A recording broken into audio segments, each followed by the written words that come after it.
Wabarakatuh. Selamat sore jamaah Kopdar. Kita kembali lagi dalam program kesayangan Anda, yaitu Kopi Darmo, Kopdar bareng orang-orang pintar. Alhamdulillahirrabbilalamin, senang sekali Indah sudah menemani ya. Indah akan menemani selama kurang lebih 1 jam ke depan. Dan di sore hari ini jamaah Kopdar, kita akan membahas satu hal yang sangat penting ya, urgent banget ini, yaitu tentang penataan kelembagaan dan wakaf di Indonesia. Nah, jamaah Kopdar, ada yang tahu sebelumnya wakaf itu apa? Atau mungkin dengarnya itu cuman wakaf tanah, atau mungkin wakaf-wakaf biasa saja, wakaf masjid mungkin ya. Tapi ada banyak sekali wakaf, salah satunya yaitu wakaf uang. Nah, tentu Indah tidak sendiri, tapi Indah sudah ditemani oleh yang pertama yaitu Dr. Kiai Haji Tatang Astarudin SAG SHMSI selaku Wakil Ketua Badan Wakaf Indonesia. Assalamualaikum Pak Tatang.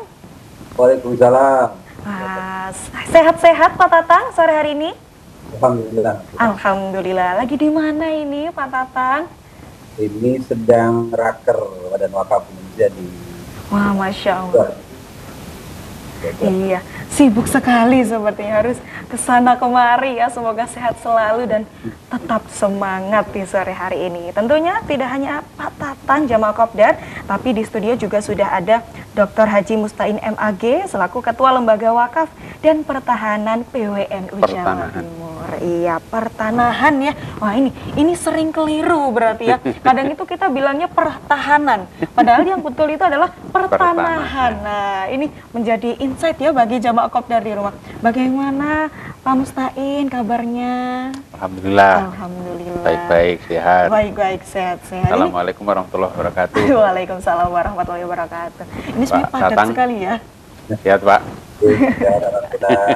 Alhamdulillah. Ya, meskipun kita sedang berjauhan ya, ini kita lagi LDR sama Pak Tatang, tapi kita tetap semangat untuk membahas terkait dengan wakaf dan prospek wakaf di Indonesia. Mungkin kita mulai dari Pak Tatang terlebih dahulu, mungkin bisa memberikan prolog singkat sebagai pembuka kepada jamaah Kopdar yang ada di rumah. Silakan Pak Tatang.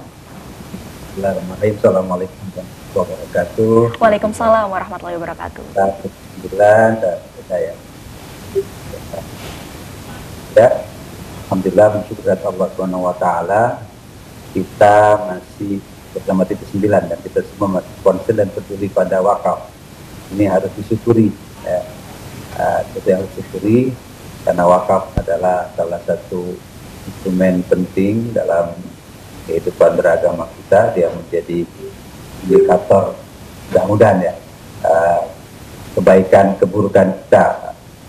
Kata orang, hidup itu bukan perjalanan mengukur jarak saja, tapi mengukir jejak. Wakaf ini jejak yang harus menjadi tinggalan kita. Kalau dengan wakaf, buat keberkahan tidak hanya di dunia, tapi di dunia dan akhirat. Terima kasih.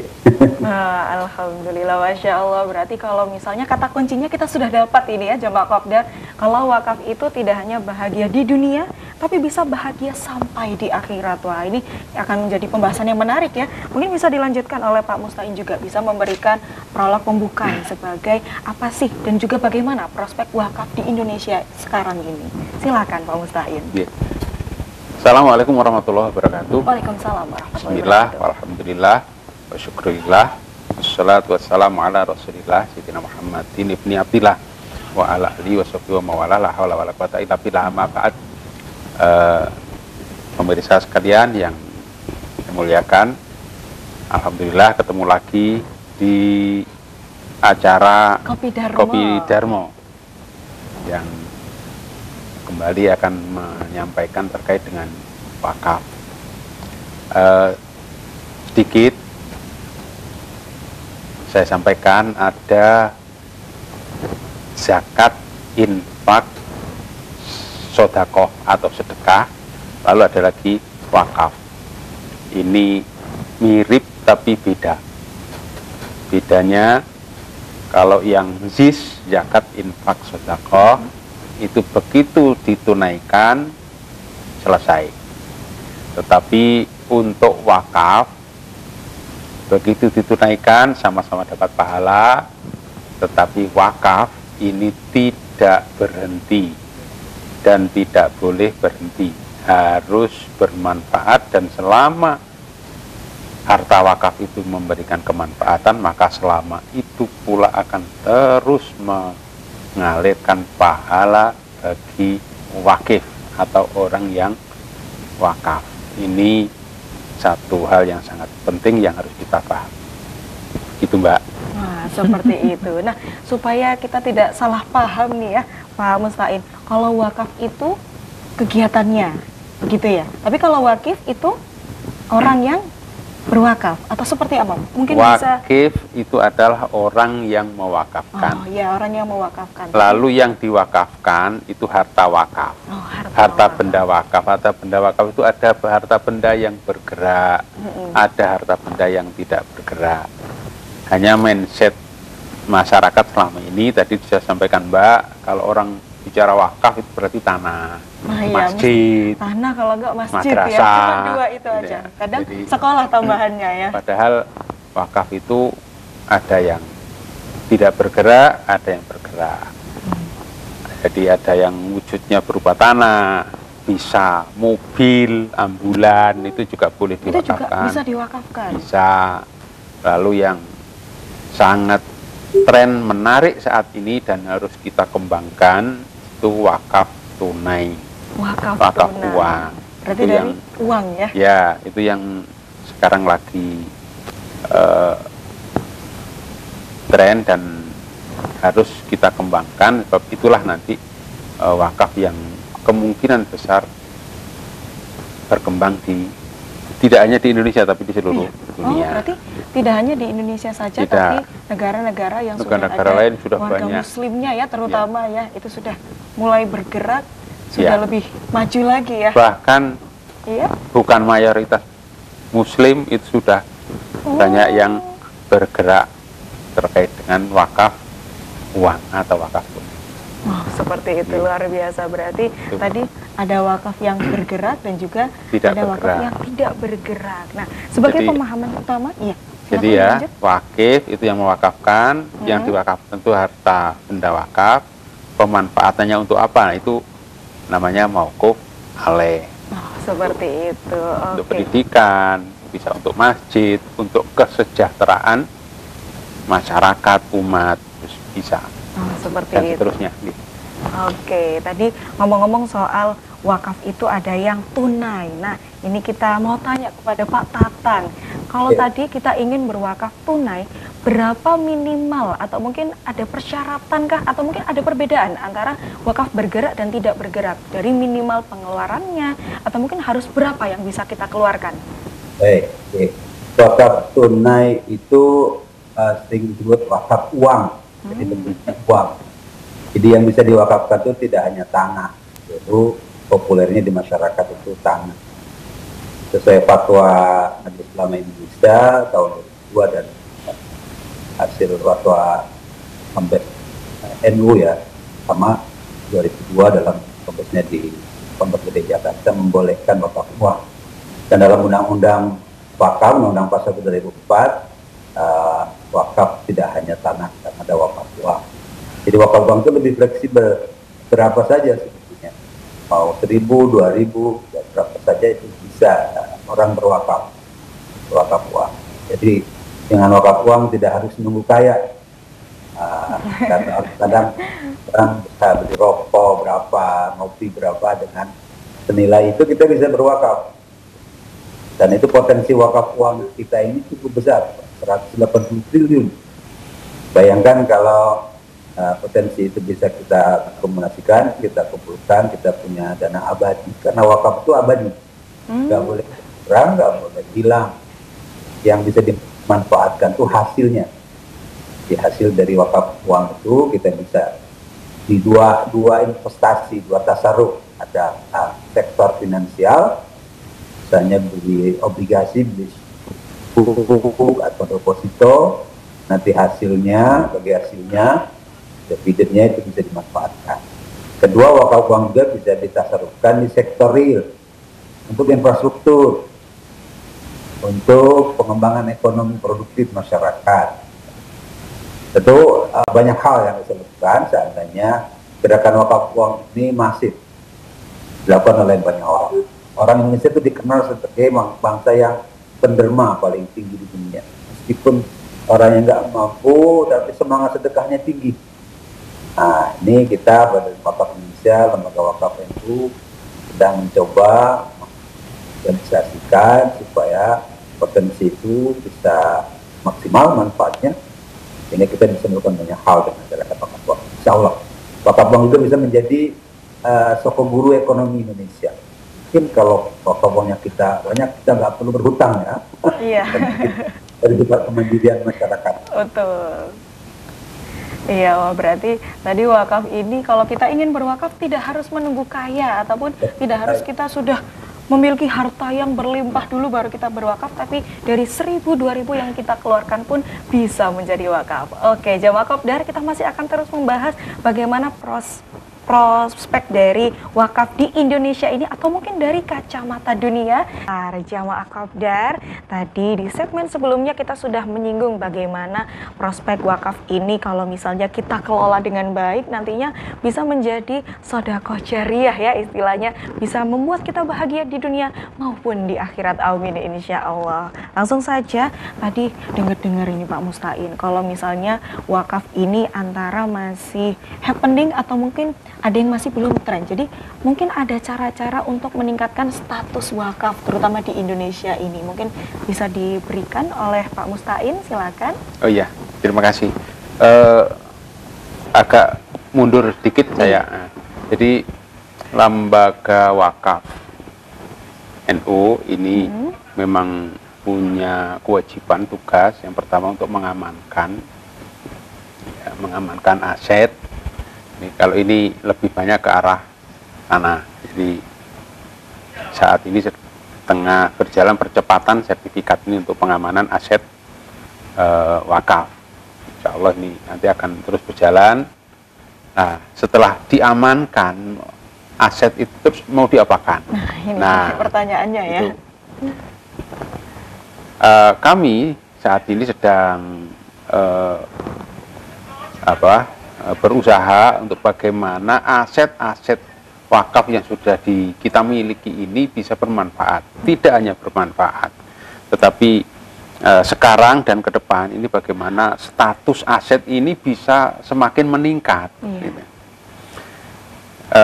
Dulu mbah-mbah kita mewakafkan tanah itu untuk masjid, ya sudah dibangun masjid. Sekarang sudah dipakai masjid, tapi bagaimana ke depan lahan itu kan semakin lama semakin sempit. Lalu peluang bagaimana masjid itu ke depan bisa semakin makmur ini kan perlu ada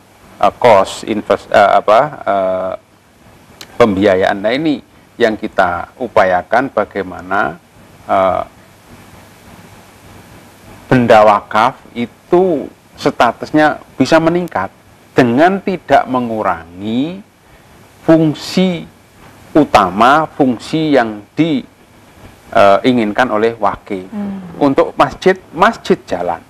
Tetapi ketika ada peluang, di situ ada lahan cukup, ada ini yang sekarang agak banyak itu pemasukan itu malah justru dari parkir. Dari parkir. Jadi di banyak tempat itu pembiayaan masjid itu tercukupi dari uang parkir. Dari mulai uang parkir justru ya, mulai karyawan sampai mudaris itu banyak yang sekarang kami dapatkan itu dari lahan parkir. Lahan parkir yang di tempat-tempat yang strategis itu pemasukannya sangat tinggi. Ini salah satu contoh dan masih banyak yang lain, ada dibuka toko kebutuhan karena jauh dari yang itu semua penghasilannya ansih untuk kebutuhan kemakmuran fungsi masjid itu. Demikian juga untuk lembaga pendidikan, saya sudah banyak temukan lembaga pendidikan yang di dalam digunakan untuk tempat pendidikan, yang di pinggir jalan ini dipakai untuk disewakan untuk jualan-jualan. Nah, hasilnya untuk pembiayaan. Nah, yang demikian ini yang harus kita juga kembangkan. Jadi peningkatan status itu di situ. Lalu yang kedua, kita masih banyak peluang juga yang masih belum tergarap, itu adalah wakaf produktif. Iya. Wakaf produktif. Sebenarnya wakaf produktif itu ada dua, wakaf produktif dari lahan, dan yang kedua wakaf produktif dari yang tadi disampaikan terkait dengan wakaf tunai atau uang. Iya, Itu masuk bagian dari wakaf produktif. Jadi itu yang saat ini juga harus kita kembangkan, sebab peluang-peluang yang cukup menarik dan cukup menghasilkan, yang pada akhirnya bisa mencukupi kebutuhan umat, baik kebutuhan untuk kelembagaan, pendidikan, maupun kemaslahatan dan kemakmuran umat. Nah, begitu ya. Wah, luar biasa. Kalau dari Pak Mustain dari segi Nahdlatul Ulama ya, bisa kita bilang seperti itu. Kalau mungkin dari Pak Tatang sendiri, bagaimana kira-kira dari Badan Wakaf Indonesia mungkin bisa mengatur, mengawasi pengelolaan wakaf yang harus sesuai dengan fungsinya, dengan tujuannya. Ini kan lebih secara umum ya kalau dari BWI. Mungkin dari Pak Tatang bisa dijelaskan?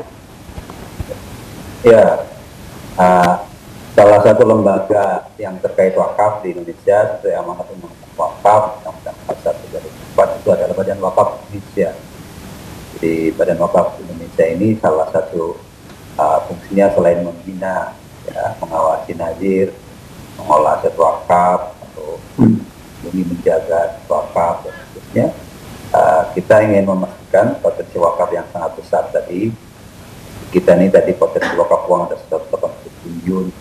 Tanah wakaf di kita itu tercatat di Kementerian Agama hampir 440.000 lokasi lebih, ya, itu yang tercatat, 57.000 hektar. Tentu tadi bahwa banyak tanah wakaf yang belum optimal. Kita sedang menggerakkan dua cara. Satu, menjaga aset wakaf dari tanah-tanah tidak bergerak, tanah wakaf tidak bergerak, tanah dilindungi, ditertibkan surat-suratnya, ditertibkan sertifikatnya. Kedua, kita mendorong wakaf uang untuk bisa mengoptimalkan aset yang tidak bergerak. Hari ini Badan Wakaf Indonesia merancang ada proses transformasi digital, ya, ada gerakan platform satu wakaf namanya, secara online. Di situ nazir yang ngolah wakaf bisa memposting, upload, ceritakan kegiatan dan aset-asetnya. Ada investor atau pihak-pihak ketiga yang bisa bekerja sama untuk mengoptimalisasikan aset wakaf. Jadi BWI sifatnya menyiapkan sistem, menciptakan iklim yang aman, kondusif dan produktif supaya wakaf itu optimal sesuai dengan amanat dan cita-cita para wakif dan kesejahteraan masyarakat. Itu barangkali, Pak. Seperti itu ya. Jadi itu tadi ada hal yang menarik ya.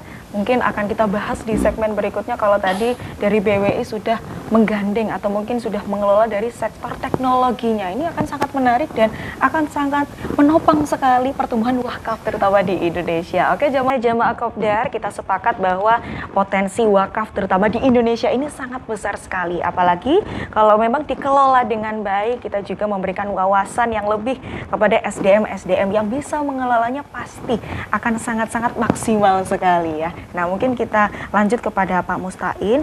Tadi kita sudah sempat menyinggung ya Pak, kalau misalnya ada wakaf produktif, tapi akan sangat disayangkan kalau kita tidak bisa mengelolanya. Nah, mungkin bisa diberikan cara pengelolaannya dari segi sektor kelembagaannya ataupun wawasan kepada SDM-nya seperti itu. Silakan Pak. Ya, terima kasih. Memang ada satu hal yang harus kita perhatikan saat ini. Wakaf itu ketika sudah diwakafkan oleh wakif itu orang yang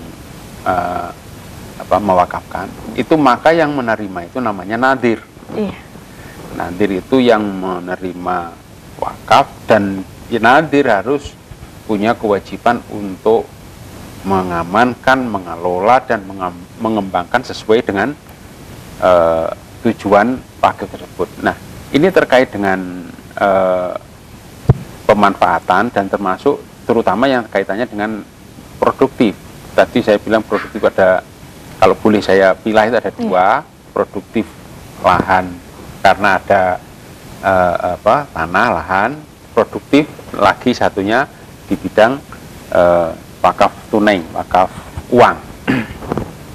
Nah, ini yang harus menjadi titik perhatian itu adalah pengelola nadir. Nadirnya. Nadir itu selama ini biasa yang ditunjuk itu tokoh, yang ditunjuk itu seorang ulama, yang ditunjuk itu seseorang yang berpengaruh. Tidak melihat bahwa sebenarnya harta wakaf itu, kalau itu wakaf produktif, itu pengembangannya yang tepat untuk apa sih di daerah ini. Nah, ini yang menjadi titik lemah yang harus kita perhatikan. Bukan berarti terus karena tidak bidangnya terus tahu-tahu nanti itu harus kita ganti, tidak. Nah, tidak harus diganti ya. Jadi bagaimana kita melakukan pembinaan pendekatan kepada takdir. Kalau memang takdir itu secara spesifik dia punya keahlian sesuai dengan yang dibidangi untuk pengembangan itu, ya takdir itu yang kita siapkan untuk bagaimana bisa mengembangkan. Kalau tidak, bagaimana takdir ini akhirnya mau membuka diri, mau bekerja sama dengan pihak terkait yang sesuai dengan pengembangannya di situ apa yang tepat.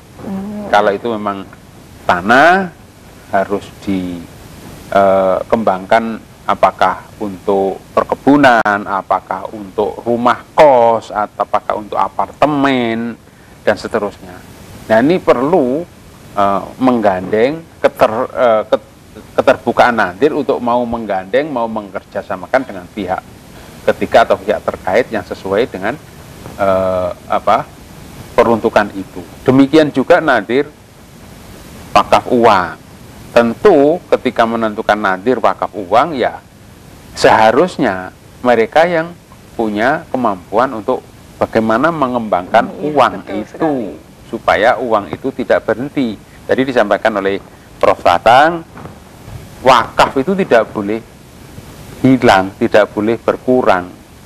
Wakaf itu abadi dan bisa mengalirkan pahala ketika wakaf itu memberikan kemanfaatan. Maka nadir ini harus punya kemampuan bagaimana harta wakaf itu bisa bermanfaat. Nah, untuk bisa bermanfaat itu tadi, kalau memang saya ulang, kalau memang dia punya kemampuan, ya dia yang harus mengembangkan sesuai kemampuannya. Kalau tidak, harus membuka diri bagaimana mau bekerja sama dengan pihak terkait untuk bagaimana agar wakaf itu, harta wakaf itu tidak berhenti. Itu. Nah, ini yang menjadi perhatian kami di lembaga wakaf, maupun kebetulan saya juga di BWI Jawa Timur. Ini yang menjadi perhatian kami ke depan, bagaimana ini supaya nadir nanti ya itu akan benar-benar berfungsi dan pada akhirnya mampu mengembangkan harta wakaf itu. Gitu, Mbak. Oke, betul. Tadi Pak Tatang sudah menyampaikan ya, kalau misalnya wakaf itu memang tidak boleh hilang. Ya. Kalau hilang berarti bukan wakaf namanya ya. Nah, kalau misalnya ada salah satu cara supaya wakaf ini selalu abadi itu, kalau kita kaitkan dengan teknologi, ada yang namanya jejak digital. Jadi kalau misalnya kita tidak menggandeng teknologi, maka beritanya pun tidak akan tersebar luas. Nah, tadi sudah dikatakan oleh Pak Tatang kalau misalnya dari BWI, Badan Wakaf Indonesia pun sudah mulai bergerak ya di bidang teknologi dan sudah di-spill tipis-tipis. Tadi mungkin bisa dijelaskan lebih rinci, Pak Tatang. Ya, betul, Mbak. Di BWI itu ada satu divisi namanya, divisi kajian strategis dan transformasi digital. Ini dulu diinisiasi dan didorong oleh orang tua kita, Profesor Muhammad Nuh, seorang tokoh kita tentang transformasi digital. Karena hari ini BWI sudah mulai menggunakan berbagai macam platform digital dan teknologi komunikasi kaitan dengan pelayanan lokal kaitan dengan optimalisasi fundraising pengumpulan wakaf. Saya pikir semua lembaga dan Najir termasuk NU sudah menggunakan itu. Ya. Kali ini orang berwakaf tidak susah harus ke bank, harus store langsung, bisa dengan aplikasi apapun, dengan GoPay apapun, asal ada kris, ya. Atau di BW ada namanya berkah wakaf, jadi di websitenya itu ada program-program bulan, dari mulai pemberdayaan kiai kampung sampai kita membiayai anak-anak, dokter-dokter di pelosok itu ada program bulan kita. Orang bisa berwakaf di situ untuk dari kemaslahatan umat. Ada tiga target, ya, atau prioritas kita.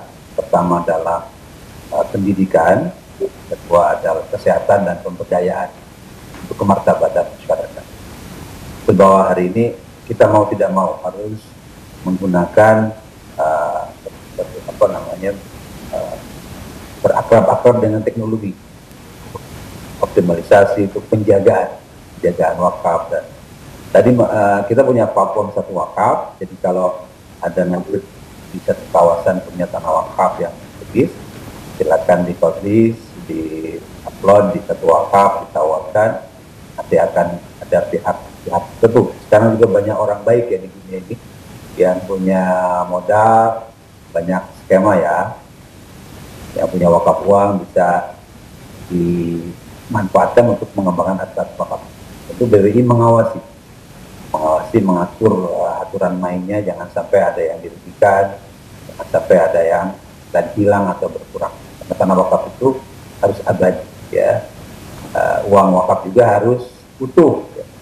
Memang salah satu kendala wakaf uang, endowment fund, itu adalah zaman inflasi.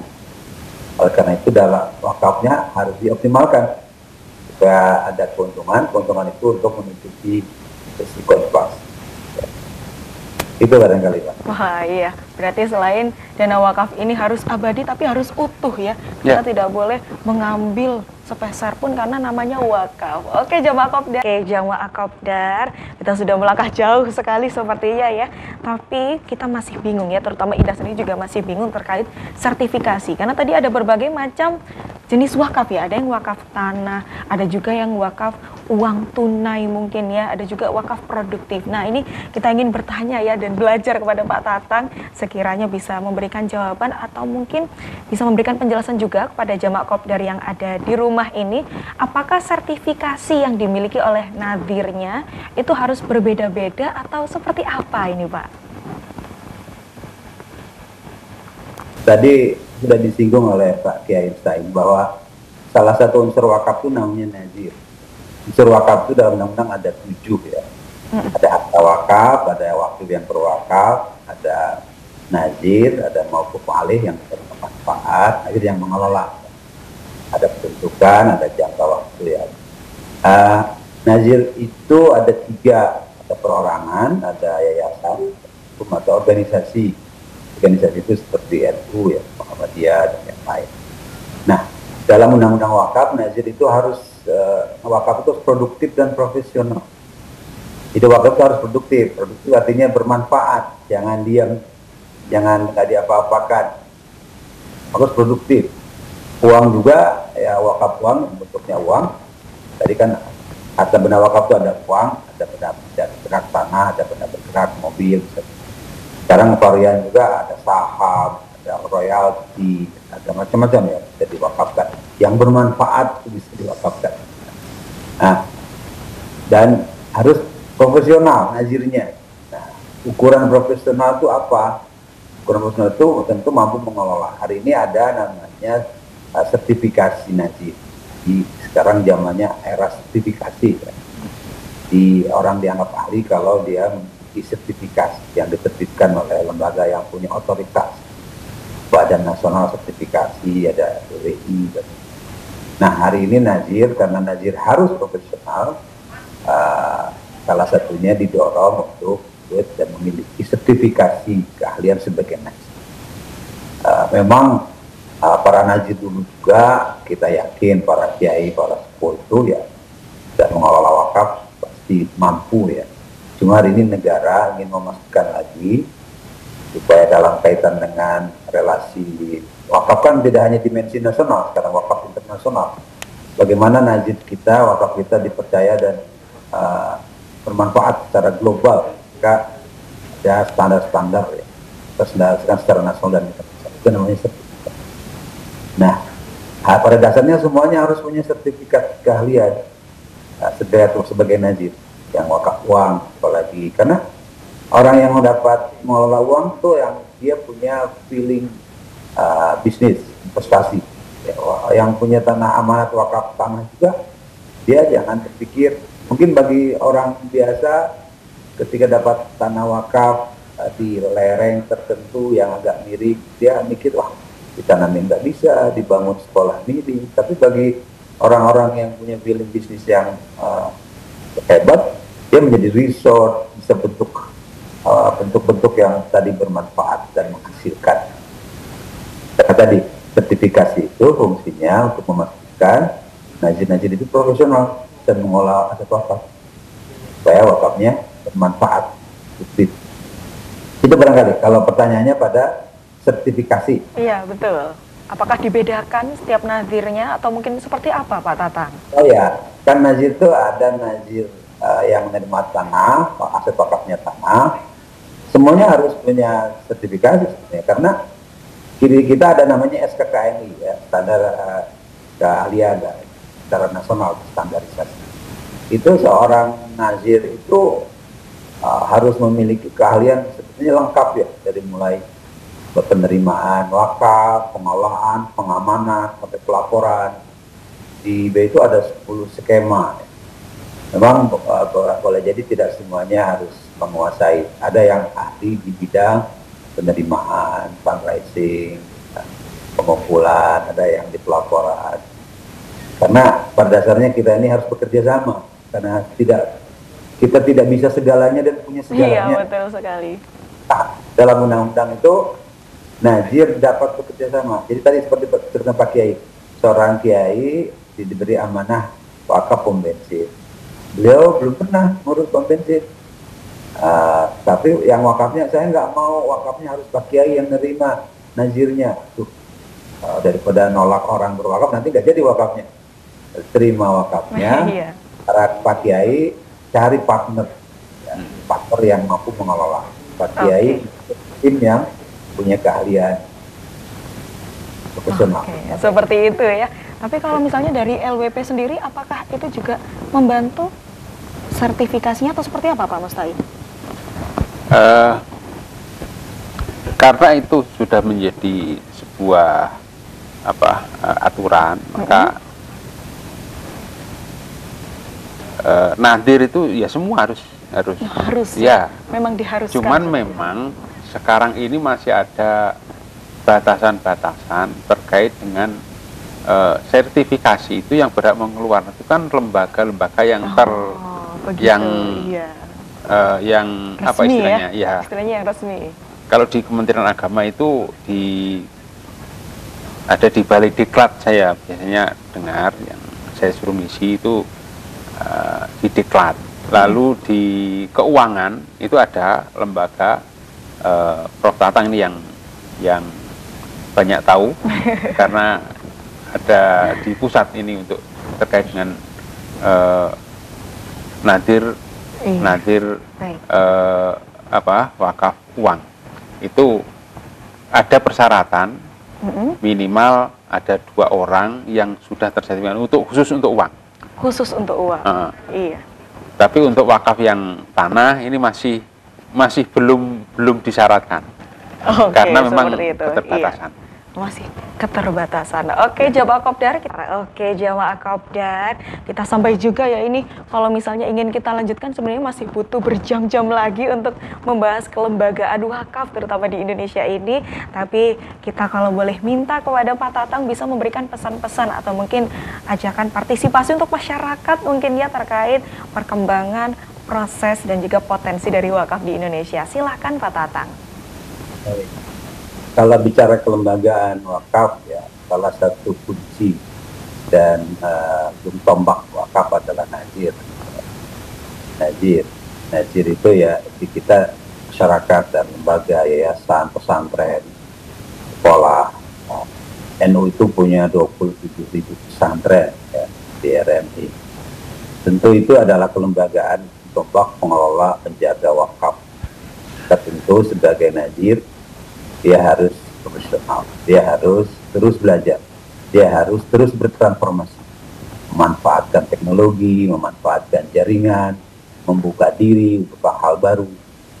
Al-muhafadzatu al qadimi shalih wal akhdhu bil jadidil asbab. Mengadaptasi piranti teknologi baru untuk optimalisasi wakaf yang memang sangat terbukti dalam sejarah sampai hari ini dia begitu penting dan bermakna. Kita bisa menyaksikan jejak peradaban masa lalu, bangunan, artefak atau jejak aset masa lalu sampai hari ini karena ada wakaf. Maka kalau kita mau ingin membangun peradaban, memperkuat peradaban, kita harus menjaga, mengembangkan, mengoptimalkan wakaf. Di kita alhamdulillah sebetulnya wakaf tanah pun pertumbuhannya 8%. Orang yang berwakaf tanah itu masih banyak di kita, terus bertambah. Wakaf uang juga terus bertambah, potensinya sangat besar. Maka penguatan kelembagaan, Nazir terutama ya, memang kelembagaan wakaf itu ada Nazir, ada Badan Wakaf Indonesia, ada Kemenag, KUA, tentu dan lembaga-lembaga lain langsung atau tidak langsung berkaitan dengan wakaf, ada BPN, Badan Pertanahan, kaitan sertifikasi wakaf, ada Kementerian Keuangan, Perbankan, untuk wakaf uang ya, LKSPU. Semuanya adalah lembaga-lembaga penting yang harus dioptimalkan, diprofesionalkan, ya kita membangun kekuatan untuk mengoptimalkan wakaf, untuk menjaga peradaban dan kemanfaatan umat dunia akhirat juga barangkali. Amin ya robbal alamin, masya Allah. Mungkin bisa dilanjutkan juga oleh Pak Musta'in, bisa memberikan pesan-pesan untuk jemaah kopdar yang ada di rumah. Ya, terima kasih. Kami dari Lembaga Wakaf NU Jawa Timur dan juga sekaligus sebagai Ketua Badan Wakaf Indonesia Perwakilan Jawa Timur akan terus berjuang, berusaha mengawal sampai nanti pada ketemu 3 pasti. Yang pertama, pastikan harta wakaf itu aman dari sisi hukum. 1. Terus yang kedua, nanti kita sampai pada pastikan SDM Nazir ini akan mampu mengembangkan wakaf yang menjadi tanggung jawabnya. Terus yang ketiga, pastikan bahwa wakaf itu benar-benar akan bisa memberikan kemanfaatan untuk umat dan masyarakat. Saya kira itu. Masya Allah, Alhamdulillah. Terima kasih disampaikan kepada Dr. Kiai Haji Tatang Astarudin, SAG, SH, MSI, selaku Wakil Ketua Badan Wakaf Indonesia BWI ya, Badan Wakaf Indonesia, sekaligus profesor ya, profesor. Tidak hanya di hari ini tapi sudah profesor sekali ya dalam bidang wakaf ya, terutama terima kasih Prof. Tatang. Lancar selalu kegiatannya ya. Orang sibuk ya. Oke, terima kasih juga disampaikan kepada Dr. Haji Musta'in MAG selaku Ketua Lembaga Wakaf dan Pertanahan LWPNU PWNU Jawa Timur. Terima kasih Pak Musta'in sudah bermain ke studio ya. Jamaah kopdar, tadi kita sudah belajar banyak sekali ternyata terkait pengelolaan dan juga SDM yang mengelola wakaf ini masih terus dan harus ditingkatkan selalu ya, terutama oleh pemerintah Indonesia ke depannya, karena melihat potensi yang ada ini akan indah sekali apabila dimaksimalkan. Oke, jangan lupa jamaah kopdar, saksikan terus ya Kopi Darmo di episode-episode berikutnya yang tentunya kita akan membahas tema-tema yang menarik lainnya. Saya Indah Kumaidi mewakili segenap kru yang bertugas mengucapkan terima kasih. Wassalamualaikum warahmatullahi wabarakatuh. Kopi Darmo, kopdar bareng orang-orang pintar.